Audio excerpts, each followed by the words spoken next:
Here's the best Forex news scalping strategy we know at Financial Source, but there's a catch, and the catch is that the really prime opportunities only happen, say, once or twice a month. So you have to be patient, but if you are patient, there is money to be made. Here's the 3 steps that we look for. So first is the context. We want to find all the tier 1 events that are going to move the market. So that is going to be employment and inflation across the G6. So non-farm payroll, CPI, these sorts of news events. The second thing we want to do for context is we want to find the strongest and weakest currency pair before the news is released.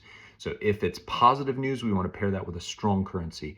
If it's negative news, we want to pair that with a weak currency. And we have an app to do this. It's called our Financial Source Macro Snapshot. It does this for you immediately, but you can do it on your own as well. Second thing we want to do is we want to find the shock, and there must be a shock in the market to trade the event. So let me show you what that looks like.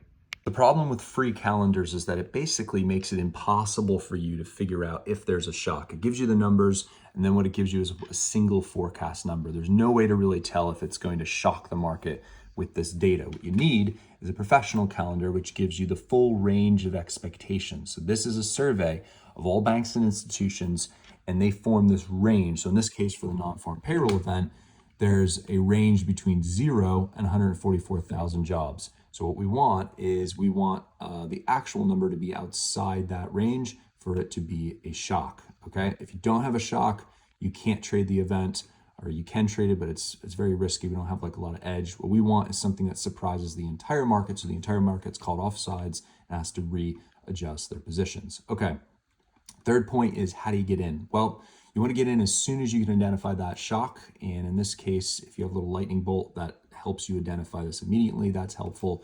And then you want to give the trade about 5 minutes, maybe about 10 minutes. The trade should move in your direction in that time, allowing you to get to break even, particularly if you've paired it with a strong or weak currency, right? The currency already wants to go in that direction. So then, and if it's not, then you want to cut the trade, because the idea is you're trading shocks. You don't get a lot of them, maybe 1 or 2 a month. And then, you're just letting the market run in your direction, move the stop to break even. In terms of take profit, I like to use the options market. It lets you know when there's a nice turning point, when the markets are getting stretched.